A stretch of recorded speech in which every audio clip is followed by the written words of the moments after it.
एक बार फिर अपनी ही सरकार पर फायर हुए वरुण गांधी। अपनी ही सरकार की नीतियों पर उठाए सवाल, कह दी बड़ी बात, मचा हड़कंप। आपको बताते चले, अक्सर अपने बयानों से चर्चा में रहने वाले पीलीभीत के सांसद वरुण गांधी ने एक बार फिर अपनी ही सरकार की नीतियों पर सवाल उठाए हैं। उन्होंने कहा कि 5 साल अग्निवीर के युवा गांव में बेरोजगार घूमेंगे, नया रोजगार संविदा पर है। संविदा कर्मी आशा बहू, शिक्षा मित्र, आंगनबाड़ी पहले से ही दुखी हैं। उनका मानदेय 8-10 साल से बढ़ा नहीं है, स्थानीयकरण भी नहीं हुआ है, पेंशन, बीमा, अन्य कोई लाभ भी नहीं है। दरअसल सांसद वरुण गांधी अपने 2 दिवसीय दौरे के दौरान क्षेत्र के गांव सिमरिया में अग्निवीर योजना पर सवाल उठाते हुए कहा कि अग्निवीर के तहत भर्ती होने वाले युवाओं को निर्धारित समय के बाद नौकरी से बाहर कर दिया जाएगा। गांव में उनको रोजगार नहीं मिलेगा, वह छोटे छोटे काम करने को मजबूर होंगे।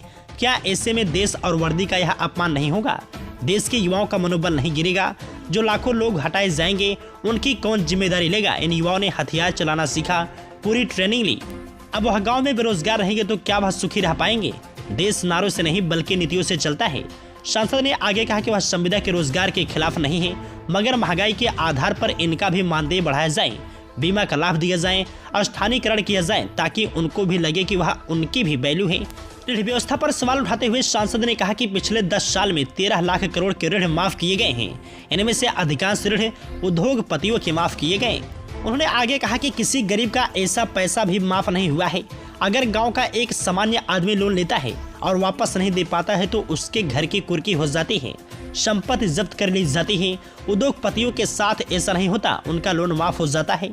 सांसद ने रविवार को क्षेत्र के गांव सिमरिया, महाराजपुर, रुद्रपुर, जटपुरा, उदयपुर, लाह, गजरौला, बिल्हारी, दुघिदा खुर्द, धर्मापुर, नगोहा आदि गांव में जनसंवाद किया।